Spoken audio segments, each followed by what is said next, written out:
Hey, good morning. This is Craig Sikowski with CyberISKIQ with the co-founder Ralph Pasquarello. With us today, we have some great guests, David Lennon and Michael Markulik with Harbor Technology Group. Good morning, guys. Good morning. Good morning. So, Michael and David, I know we're going to get into it and you can tell us a little bit about yourselves, but where was Harbor Technology started and how was it started?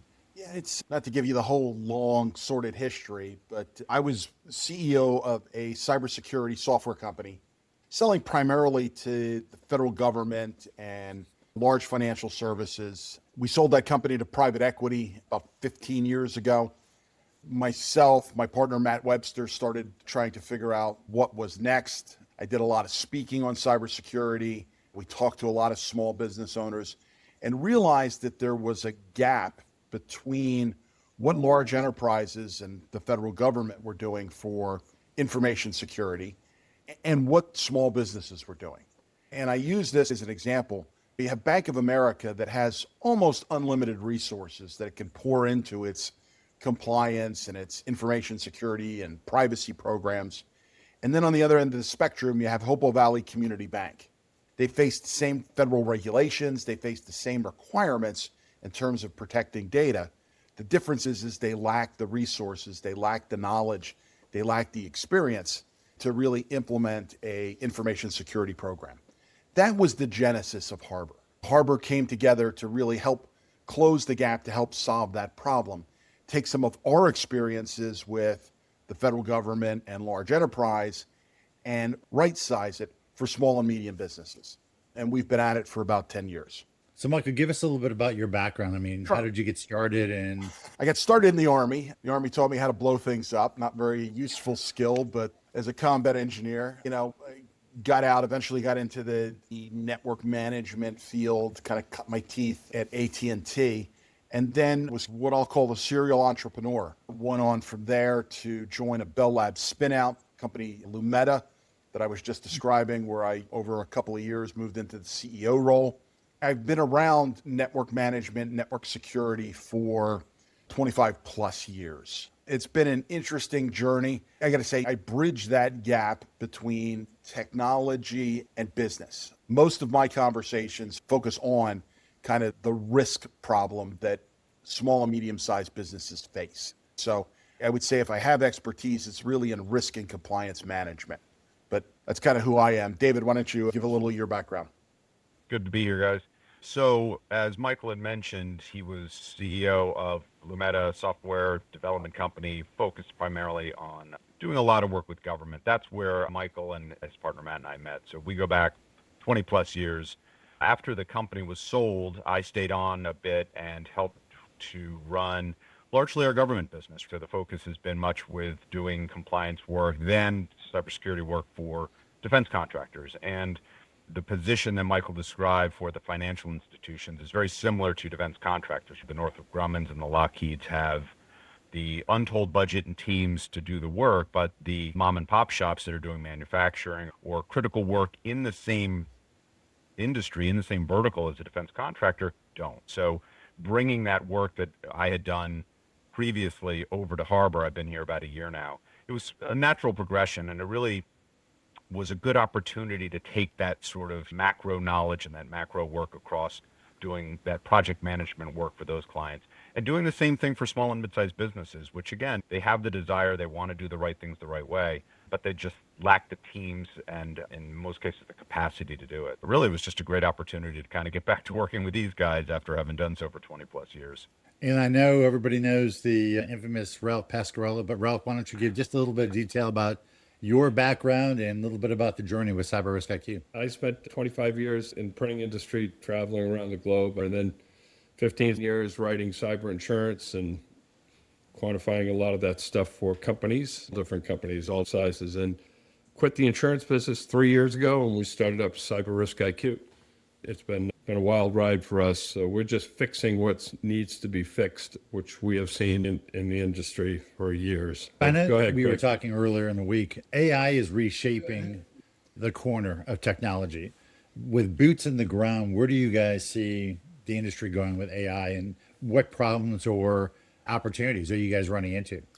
Yeah, AI has been an interesting challenge, an interesting development. And kind of to circle back on this, the internet's only 50 years old, roughly 60. The iPhone's only 15 years old. And really, the LLMs, the kind of AI tools that most people are talking about, it's really only been around for months, right? Probably less than 2 years.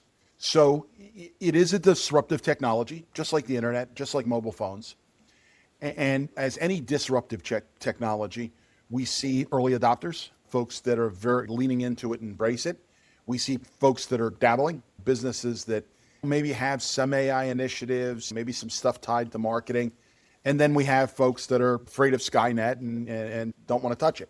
So I think it's a fair mix that's out there. My personal view around AI and the AI and the effort to go build AI agents has really been that helps make smart people smarter. I used the example, I was talking to somebody last evening. You can go to ChatGPT and design a home, get a full bill of materials, get every instruction you need to go build yourself a house.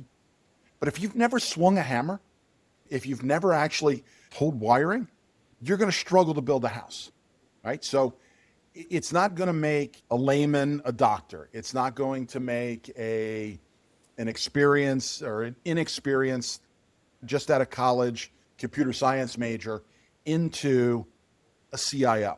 Now, it certainly helps CIOs do their job better, do their job more effectively. I'm embracing, and we are embracing AI in that vein. Let's figure out how we can use it to make our jobs easier, better, more productive, more consistent. And that's really what I've been advising our clients to work on. Let's focus on things that where you can get the biggest gains. The fear, the downside, and the risk is the oversharing of information, the lack of control of information. You can't just all of a sudden take your financial system, your ERP, and link it to Claude and expect that you're going to get great results. You might get some results, but you're also going to have all of your data shared out there publicly. There are some real security concerns, but I think it is a transformative kind of technology. And I think that we'll continue to embrace it just as they've embraced internet, mobile phone, Zoom meetings, whatever it happens to be. It's one of those technologies that just keeps moving the ball forward. We just did an assessment about a month or so ago. We found 26 instances of AI that were not private. They were in the public. All right intentions. People are using them for the right side, going faster, being more articulate in the marketplace. But with that, do you see anything, and David, maybe you can answer this from your lens, seeing anything with the GRC side of how do you lock it down first before you even utilize it? And is it even going even before that? Do you go through a procurement process to make sure it's the right fit for your business? Shadow AI, right? We talked about shadow IT in recent years, where there's this proliferation of tools and technologies being used for the right reasons by people that are well intended, but they're doing so outside of security parameters, doing outside of the guardrails that are in place. And again, not in a malicious way, but they're doing it because it makes their job easier. They're better at it. They're a smart person being made smarter. So I think it's incumbent upon the organizations that recognize this, recognize that they have smart people, industrious people that want to use these tools, to try to put those guardrails in place in the first place. And there's tools that can help see how AI is being used, not just if you've got an enterprise account with Claude and somebody's using ChatGPT as well, to see those directly, but embedded AI, so tools that are embedded in CRMs like HubSpot and Salesforce. So there certainly is the need to understand the full scope of tools in use. But I think that's arguably no different than any other technology that helps to make organizations better at what they do, but they have to be done so in the right way. As Michael said, it's fine if somebody's saying, hey, I'm using ChatGPT to go out and help me craft this particular proposal or this particular thing that I need done. But if you're oversharing information and the protections aren't in place to prevent that, then the result will not be just the goodness that they're trying to do. I think it really needs to be treated. And again, this oversimplifies it to a large extent, because AI is not, I just plugged in another wireless access point to make my access easier. But in a way it is. It's simply the need to ensure that the tools that are in use are approved by the enterprise, secured by the enterprise, fit within the guardrails, And a lot of it comes down to the users themselves being trained to say, you may like Claude better than ChatGPT, but we're using chat or we're using these tools here. At the risk of oversimplifying it, it's the same rules for a new game, which is just you have to understand what you have. You have to be clear about how it is to be used. Your users have to understand that as well. And then you build the protections in where you can to help to mitigate some of the risks of lack of compliance or lack of respect for the guardrails. And the other thing I'll add, Craig, Yeah, is and while it's making companies better, smarter, faster, more productive, it's also making the bad guys better, smarter, more productive. The threat landscape, the bad actors are embracing AI. They're using it, right? We see people taking voice recordings and turning them into AI voice messages to have people go buy gift cards. We see phishing getting more sophisticated, more targeted as it can rely on AI to collect information about the target, right? So it's no longer the Nigerian prince one email to the millions of people. It's very targeted spear phishing emails that using AI really do sound like and fit the business that person might be working on. Yeah, and arguably that's making smart people smarter. We can talk about people doing bad things, but they're not dummies. They're using the tools to do their job more effectively, which is to try to separate you from your money, separate your company from its data. So same kind of controls need to be put in place. A sophisticated spear phishing attack that's AI derived is at its core a spear phishing attack. This comes back down to the users and so forth. Again, bit of an oversimplification, but same idea.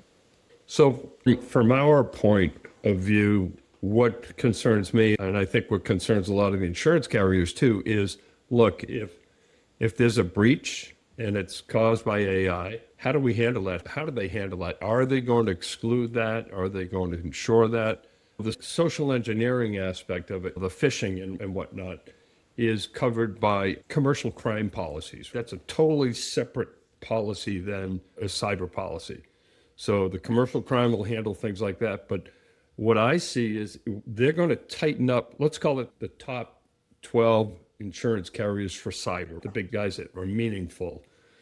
They're going to be coming out with applications now, another application or an addendum to fill it out saying, who's in your company is using AI, who has access to it, and there's just going to be so many different guidelines so that when this does happen, the insurance carriers are either going to deny the claim or they're going to pay the claim. But I see a lot of denials coming down the road because of lack of, like you said, David, guidelines and guardrails and things like that. We're just saying, hey, you need to look out for this. In some ways, it's very similar to other software as a service kind of applications. So whether that be your CRM, whether it be your ERP, whether it be a marketing constant contact, all these software as a service kind of applications, you're concerned about data loss, right? You're concerned about oversharing of information. And you have data loss prevention programs. There are tools built into the Microsoft infrastructure that allow you to make sure that no credit card data gets sent out, or at least the format of credit card data. So there are DLP kind of controls in place. Folks haven't thought about extending those to AI yet, and they should. We're working with a financial service company in New York City where we're using their Microsoft environment to enforce data loss prevention rules AI. So if somebody goes, as David mentioned earlier, goes rogue and decides they want to use an AI tool that's not approved, we're monitoring that and we're seeing that and we're enforcing rules against it. There are controls in place. I don't think many firms have adopted those, but it's no different than some of the other things, right? The AI change is new. It's a new technology. But again, we need to apply some of the same basic blocking and tackling that makes enterprises secure today will keep enterprises secure in the future. The conversation, who are you conversing with in those conversations? Is it the chief compliance officer, the CIO, It's everybody? CFO, who also has the title chief risk officer. So that's where we're having the why conversations. Why do we need to do this? And then obviously we're moving that down to the CIO, who is more about the implementation. Did you also see it from a different lens of people adding? Are you seeing AI being a part of that now, or Is that still a gap from what you're saying? There's certainly a gap in that most organizations don't, even if they have an incident response plan, they're not testing it effectively. They're not, when they have an incident, they're not taking it out and using it. Most people have written incident response plans to check a box on an insurance form. What we recommend to our clients is that incident response is something you're going to have to do. It's not an if, it's a when, and that your incident response plan should really be a guiding document that allows you to make decisions when something bad's going on inside your company. So we encourage our clients to test their incident response plan, to go out and do tabletop exercises just to make sure that the plan does work. So when something bad does happen, that they've got a way to use it. AI is just another component of it. Internet outage, email compromise. We can name dozens, hundreds of bad happen. Yeah. There's dozens of them. So, Michael, I got a question for you. So, say AI is the cause or is the reason for information getting out. It goes rogue or whatever it is. The people that do the forensics or in the claims on our end, who is to blame? Is it an insider threat? The responsibility comes back to management. I talked to those CEOs. It's their responsibility. Security, governance, or management functions. You're not asking your IT how much cyber insurance to get, or you're not asking your IT guy to make complex decisions about risk management within the business. Those are management level decisions. And too often, I won't just pick on CEOs, too often executives pass the buck. I go in and I ask the same questions that you just asked me, and the answer is, I've got an IT guy. And that's great. I'm happy you've got an IT guy. He's probably great at what he does. Yeah. But are you really entrusting him to make these decisions?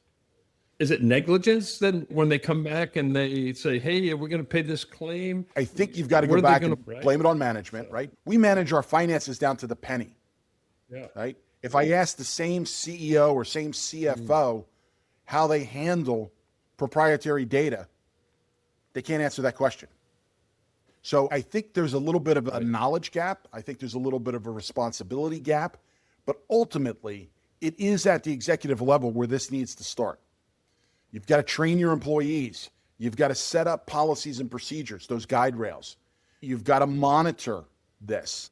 Monitor itself is a technical function, but if you're monitoring and not looking at the reports, what good does it do you? So I'm going to add a question onto that because I think people are becoming more aware. And I think the communication, we do something very much in our assessment. We do a common language model of which is dollars and cents. So people know exactly what we're talking about. We're now doing the qualitative of the red, amber, or green type of scenarios. So my question to you is like looking 5 years ahead or even 3 years ahead, what does the technology landscape look like for small to mid-market businesses? And what should leaders be doing now so they're not left behind? I think leaders, executives need to realize that this is just another risk to the business, right? They manage personnel risk, they manage operational risk, they manage financial risk. They need to be managing information technology risks.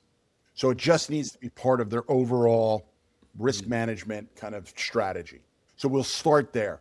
Second thing is, because we haven't done a good job at this, we've had the federal government and every state government and every federal agency imposing rules.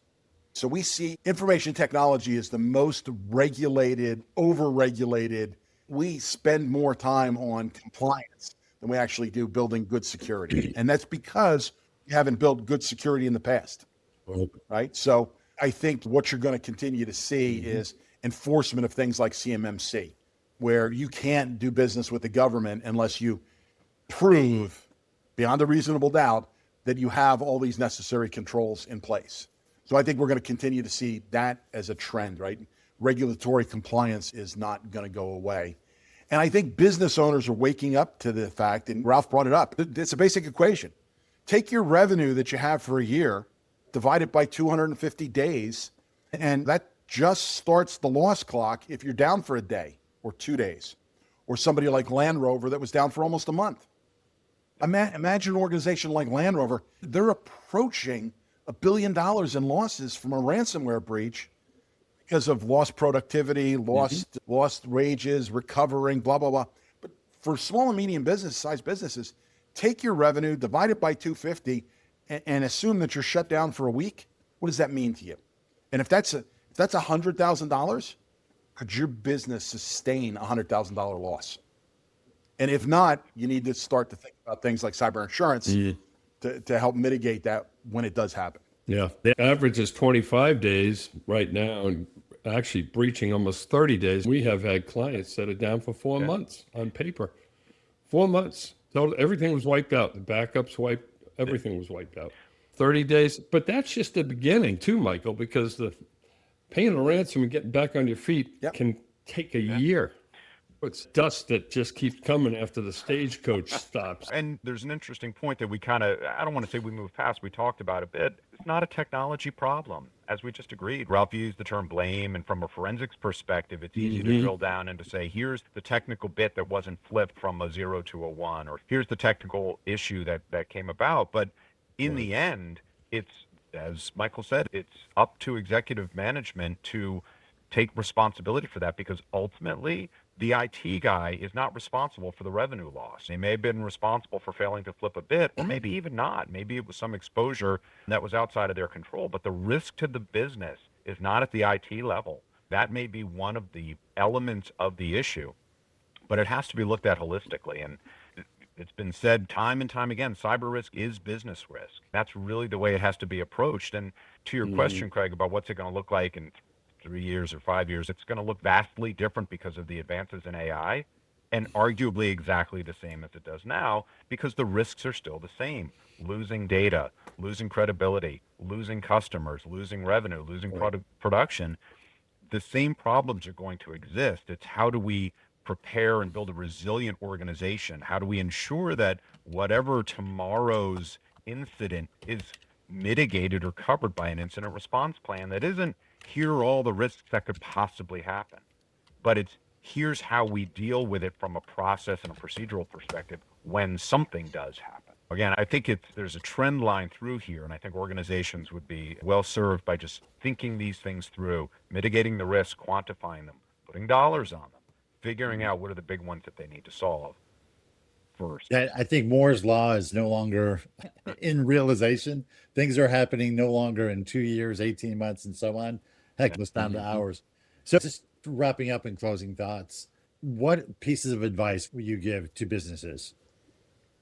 First of all, AI, formative technology, it's going to get adopted in businesses, just like the internet and cell phones and Zoom and everything else. So there's no running from it. You can't hide from it. But what I would tell CEOs, and what my message consistently is, you need to manage risk. And it starts with quantifying what bad could happen. Obviously, a chain of dry cleaners is very different than a financial service provider. Their risk profiles are very different. So you need to know and be able to manage risk within your business, identify what the potential costs could be if you don't mitigate the risks, and then put a program in place.